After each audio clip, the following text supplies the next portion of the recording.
Bom, meus irmãos, durante toda a nossa vida,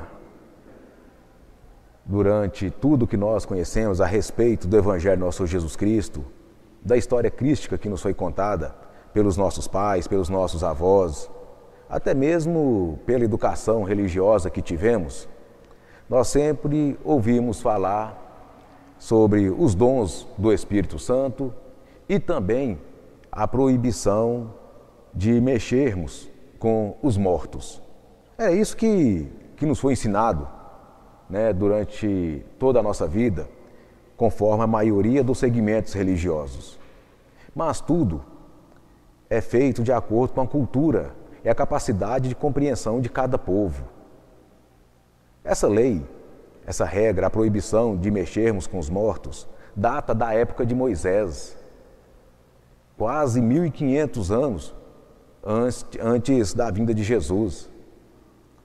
Mas é porque era necessidade daquela época, não que Moisés estivesse errado, porque era uma situação bem complexa e uma situação que exigia esse rigor e essas proibições daquela época.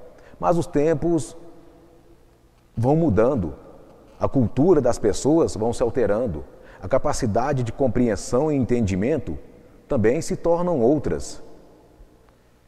Até vir Jesus e dizer que as leis de Moisés e dos outros profetas valeriam até a época de João Batista, que a partir daí se prevaleceria então as boas notícias que eram ensinadas.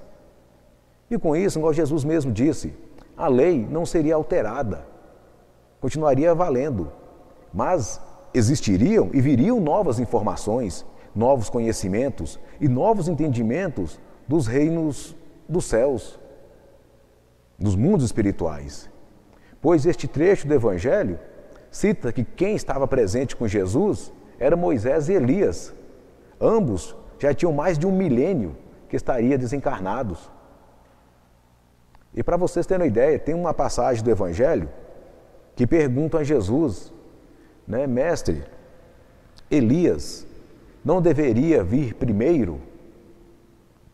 Quando é discutida a relação do Messias e do profeta, o Salvador que viria, que no caso seria Jesus, disseram que estava escrito que Elias viria antes de Jesus e não veio. Essa foi uma pergunta que fizeram a Jesus e Jesus disse, de fato, Elias veio, porém ele não foi reconhecido e o maltrataram muito. Elias era o João Batista. Jesus se referia. Ele veio como um profeta. Só que as pessoas acreditavam que quando um espírito voltasse, ele teria a mesma aparência, mas não é. Ele estava falando de reencarnação, é o mesmo que acontece com todos nós. O que acontece hoje é o que já acontecia há muito tempo, o que sempre aconteceu e vai continuar acontecendo. São processos reencarnatórios. Espíritos estão reencarnando constantemente, uns em missão, outros simplesmente para cumprir o seu débito kármico, né? O que geralmente é o nosso caso. Se estamos hoje encarnados, é porque já estivemos reencarnados anteriormente e cometemos erros. Cometemos erros ou, no mínimo, deixamos de fazer algo que deveríamos ter feito. E hoje estamos aqui para concluir as nossas tarefas, ou se não, corrigir os nossos erros. Mas o fato é que a questão de mexer com os mortos, né, que muitos segmentos religiosos até condenam o espiritismo. Ave Maria, você está mexendo com aquilo? Você não sabe o que você está mexendo. Você está mexendo com alguma coisa desconhecida. Você está mexendo com algo que é um mistério da fé. Outros acreditam, não, isso é ilusão. Morreu, acabou. Então tudo isso são conceitos e entendimentos errados do mundo espiritual. Aqueles que dizem, não, depois que você morreu, ou quando estivermos vivos, não devemos mexer com espíritos.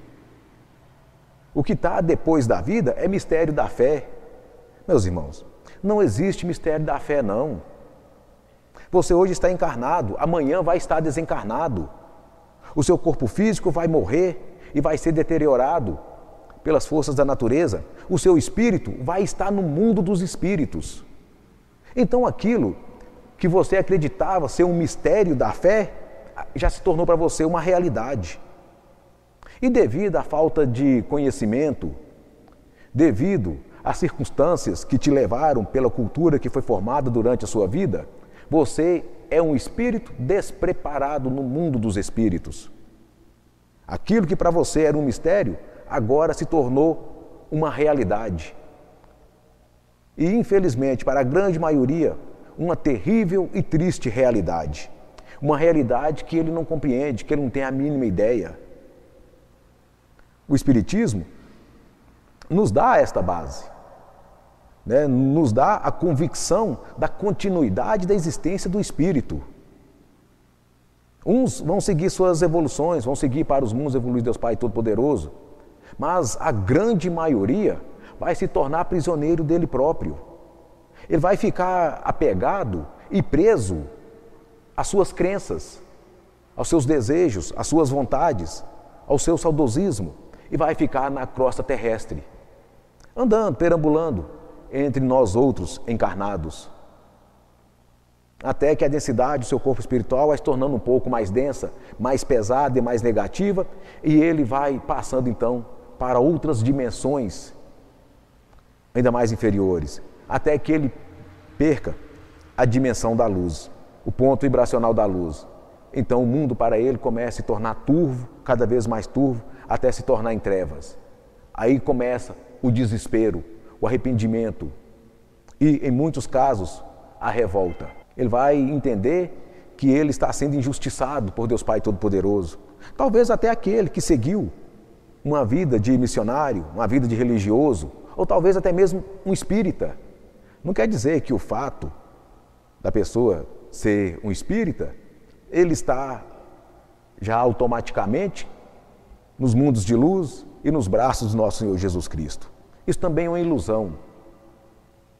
O que vai garantir a evolução, o que vai garantir a sua estada em um mundo melhor, são as suas ações, os seus atos, a sua natureza, a maneira de como você pensa, os seus sentimentos é que vai te colocar em um determinado mundo, seja ele positivo ou negativo. Isso vai depender da sua natureza, independe do seu mentor, independe da vontade de Deus Pai Todo-Poderoso. É a regra, ela é natural e comum para todos. Mas nós, espíritas, temos uma certa vantagem em relação a isso. Nós sabemos da existência do mundo espiritual. Nós sabemos do certo é que devemos fazer. Então, para nós temos uma certa vantagem, um certo privilégio em relação ao futuro do nosso espírito. E temos uma outra vantagem ainda maior. Nós nos envolvemos e manipulamos energias dos mundos superiores. Quando nós desencarnarmos, já vamos levar em nosso espírito, e o nosso sistema energético já vai ter energias de espíritos de luz, de espíritos que já vivem em mundos superiores. E as energias se atraem por afinidade. Então teremos ainda mais esta facilidade. A energia que vai estar impregnada em nosso espírito, em nosso campo magnético, ela é similar a energias de mundos superiores. Mas para estarmos com essas energias, é necessário que nós nos envolvemos com ela. E como fazemos isso? Participar de trabalhos espirituais, estarmos com as nossas mentes ligadas e voltadas aos nossos mentores, ativar o nosso magnetismo, os nossos plexos, os nossos chakras, para que tenha condição e a capacidade de receber essas energias. E para que você conquiste essas condições, manipule, lapide a sua natureza, lapide o seu senso de bondade, o seu senso de caridade. Devemos exercitar essa nossa caridade. Se absorve energias positivas, distribua-as. Faça com que ela chegue o mais longe possível, que alcance um número maior de espíritos.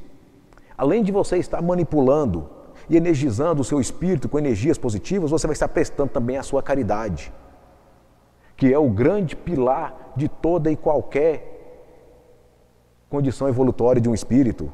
É a caridade, a benevolência. Faça o bem, não importa quem que seja. Não se trata de um julgamento. Que nós estaríamos distribuindo de graça aquilo que recebemos de graça de Deus Pai Todo-Poderoso, que nos é permitido chegar. Isso nos torna missionários. Isso nos torna espíritos que quer evoluir. Para evoluir, primeiramente, reconhecer os nossos erros e fraquezas. Nós sabemos onde nós erramos. Nós sabemos onde nós erramos com as nossas atitudes, com as nossas ações, com os nossos desejos, com as nossas vontades. Não precisamos citar o que é certo e o que é errado. Todos nós sabemos onde estão as nossas falhas. Não que precisamos sermos santos, ainda não.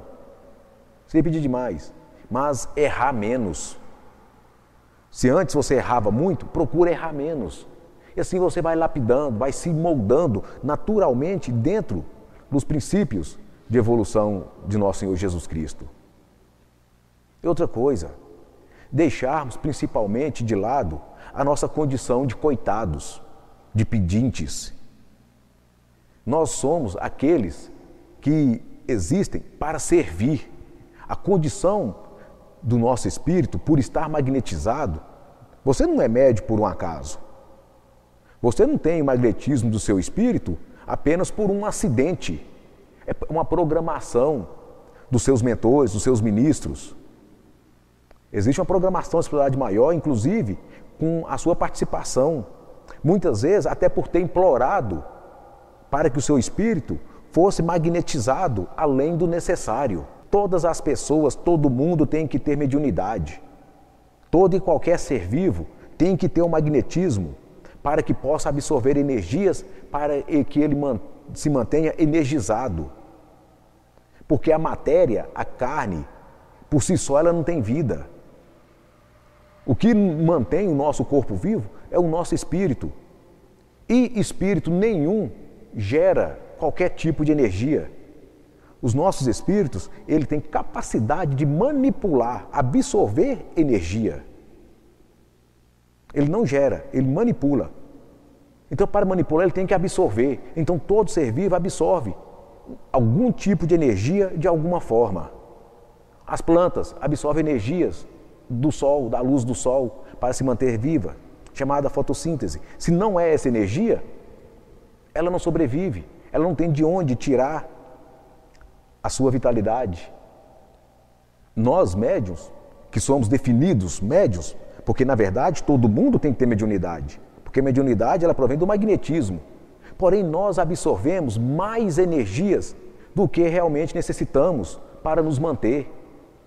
E essa energia que nos sobra, que nos dá a capacidade de manipularmos, metabolizarmos essas energias e projetá-la para aqueles que não absorvem ou que têm essa capacidade de absorção de energias limitadas. Principalmente aqueles desencarnados, os nossos irmãos sofredores, que muitos chamam de encosto, de encardido, de assombração, de espírito de porco, mas não é nada disso. Para nós, é um irmão como nós. Só não tem um corpo físico, mas também é filho de Deus. E Deus quer os seus filhos de volta às suas casas. Deus quer de volta os seus filhos. E nós tivemos outras oportunidades de reencarnação. E fizemos mal a muitas outras pessoas. Também, é claro, outras pessoas nos fizeram males também. Não somos só também algozes, somos também vítimas. Mas se estamos encarnados porque fomos capazes de entender o círculo de Deus Pai Todo-Poderoso, as leis da reencarnação, e tivemos a grandeza, talvez, de perdoar os nossos algozes, mas aqueles que foram nossas vítimas não nos perdoaram. Em algum momento da nossa história, que prejudicamos um coletivo ou de maneira individual. O fato, independente das milhares de razões que nos colocam na condição de espíritos sofredores encarnados, que também somos sofredores encarnados, se está em um mundo de expiação, que é no caso da Terra, somos também sofredores. A única diferença dos outros é que nós temos um corpo físico e ele não.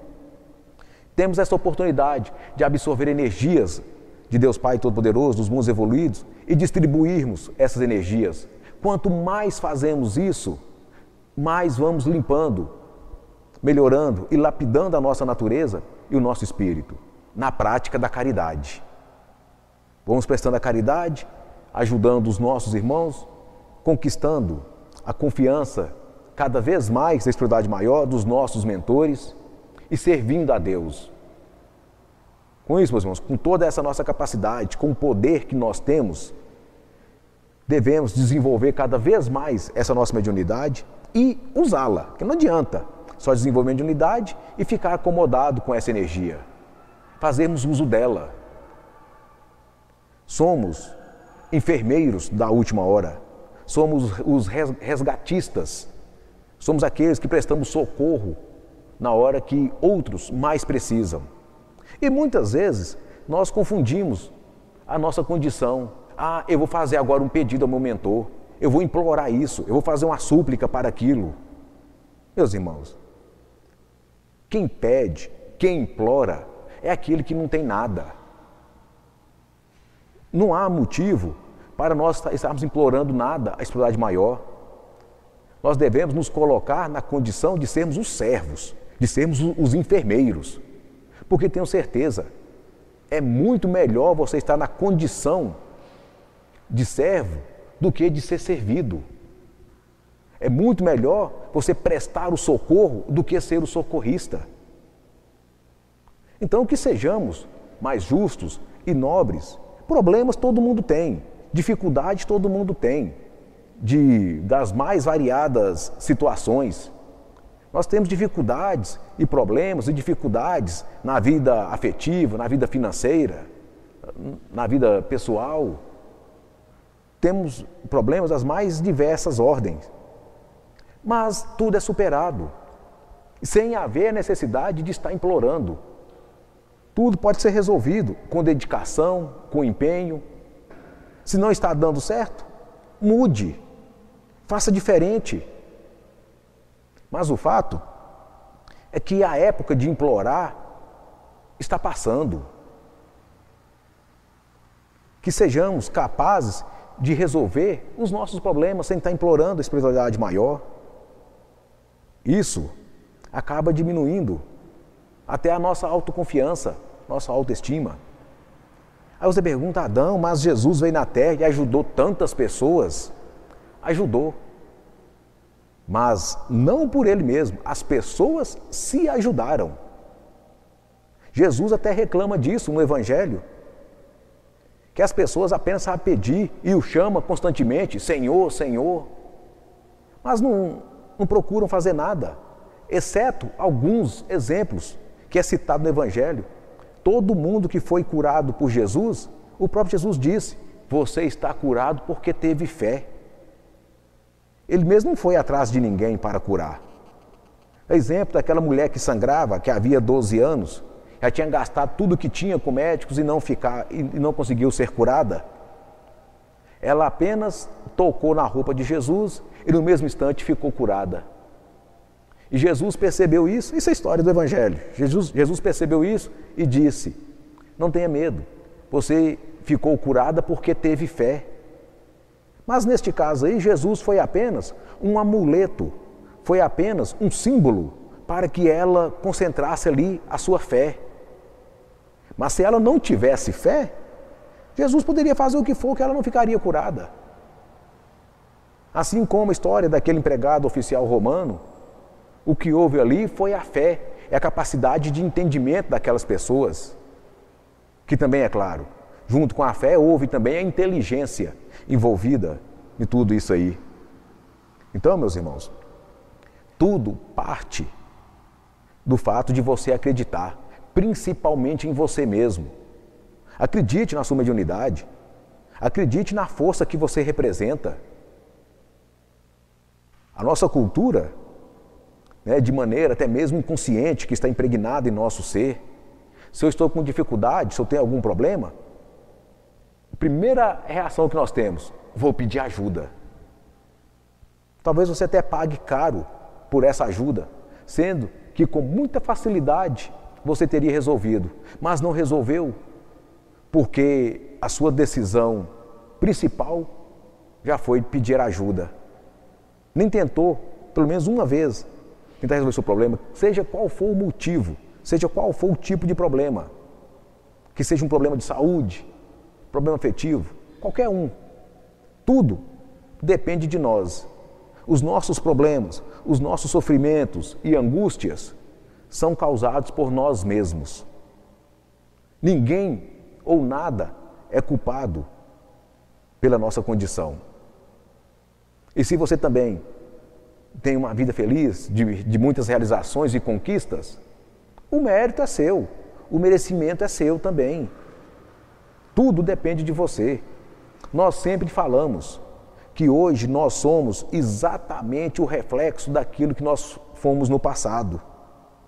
E isso não vai mudar. E nós trabalhamos para que os nossos atos, as nossas ações, as nossas atitudes de hoje somem e reflitam uma condição melhor para nós no futuro.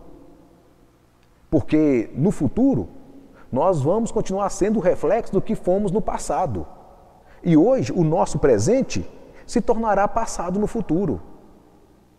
Então, as nossas boas ações, as nossas atitudes, eu falo assim, não é só na capacidade de você falar manso e palavras bonitas e dar um prato de comida para alguém, não.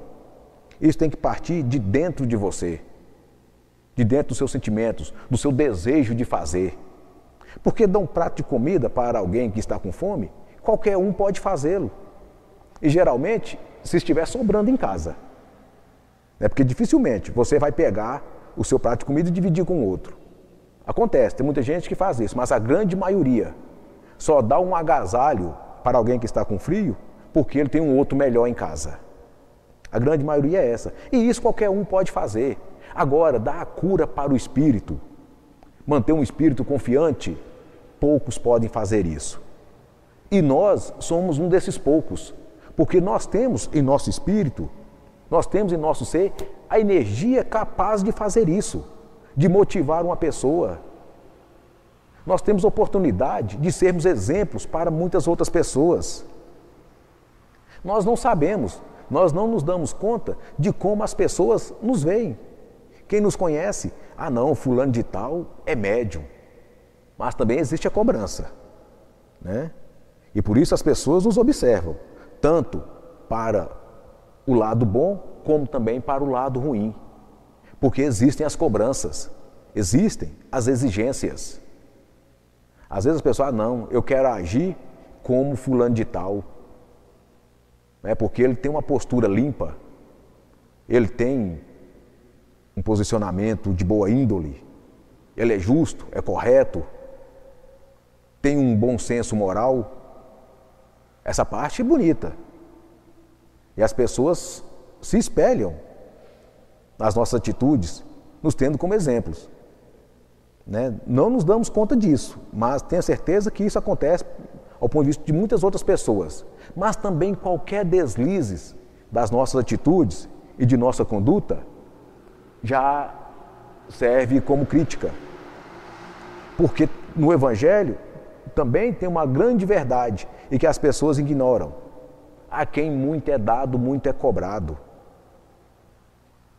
Se as pessoas te verem como uma liderança, as pessoas vão cobrar de você uma postura de moral, vão cobrar de você uma postura de firmeza, de justiça e de ser correto. Uma boa conduta. É isso que nós devemos ser. Se uma pessoa for motivada a praticar boas ações baseadas em você, você também leva o mérito daquilo. É uma conquista sua. Se uma pessoa mudou as suas atitudes, mudou a sua maneira de pensar, mudou a sua postura perante a sociedade, porque ela se espelhou em você, é claro, aquela pessoa cresceu espiritualmente e cresceu moralmente, mas você também leva os créditos. Por isso, da mesma maneira também, que você pode ser responsabilizado pela queda do outro, que baseou nas suas atitudes. Essa é a condição do médium, meus irmãos.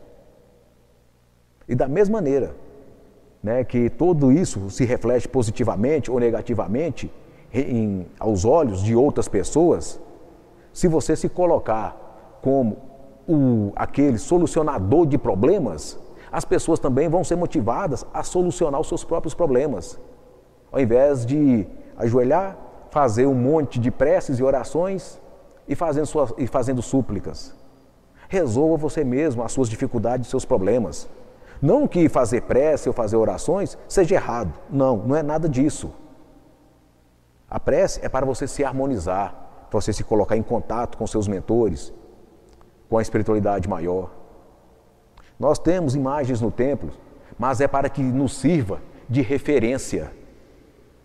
Né? Porque nós ainda temos uma limitação mental, né? De que precisamos de um amuleto, precisamos de algo tangível que possamos segurar, ou ver, ou identificar para formarmos a nossa sintonia e elevar a nossa vibração. E a evolução humana está nos levando para novos conhecimentos e novos aprendizados. Né? Somos regidos por simbolismos. Né? Não que sejamos adoradores de figuras, mas precisamos do simbolismo para nos direcionarmos, para que sirva de gatilho para a nossa fé. Um exemplo, nós espíritas, o espírita não comemora a Páscoa. Né? A Páscoa é uma festa judaica, que foi comemorada na época que os hebreus fugiram do Egito para a Palestina. Então eles fizeram a refeição às pressas, correndo, então ficou conhecido como a festa de Páscoa, que é comemorada pelos judeus e depois, com o renascimento de Jesus, comemora-se a Páscoa, devido à ressurreição. Nós não comemoramos a Páscoa, mas nós fazemos referência a ela.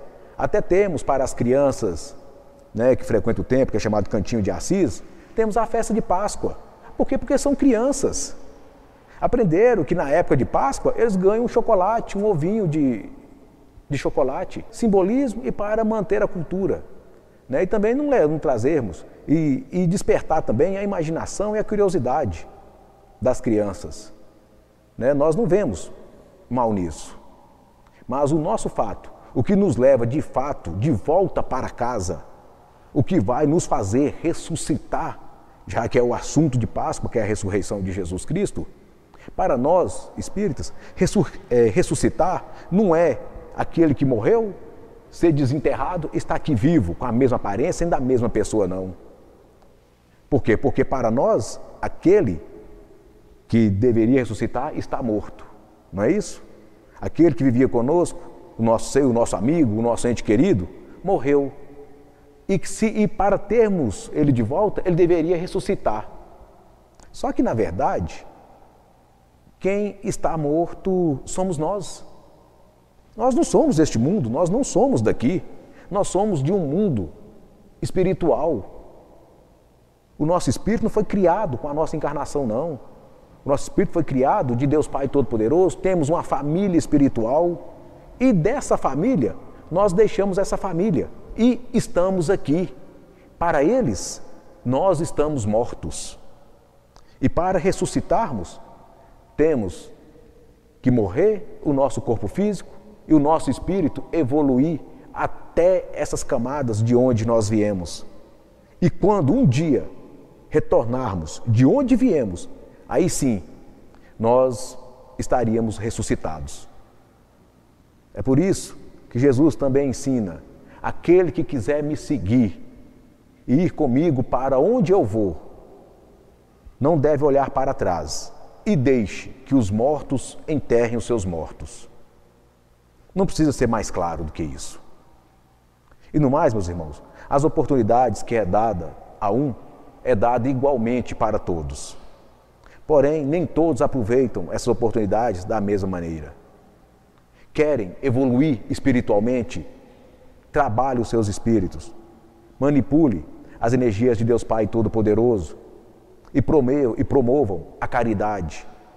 Promovam o sentimento de perdão, a compaixão pelo sofrimento daqueles que vivem no desespero da sua ignorância ou do seu atraso mental, que está perdido pelo sentimento de inveja, ciúme, egoísmo, apegado ao materialismo que não o pertence mais. Estou falando do desencarnado. Isso é prestar a caridade. Nós não temos muito, mas o pouco que nós temos pode ser dividido com aquele que tem menos ainda. Isso é benevolência, é compaixão. Isso é atitude de espírito evoluído. Você cresce espiritualmente, você cresce como pessoa, você se destaca moralmente perante a sociedade. É claro, isso não vai ser de hoje para amanhã, isso se conquista aos poucos. E assim você cresce em todos os sentidos. Mas só que para isso vai depender da energia que você emana. Se você emana energias próprias da Terra, você vai estar emanando a energia comum, todo mundo já conhece.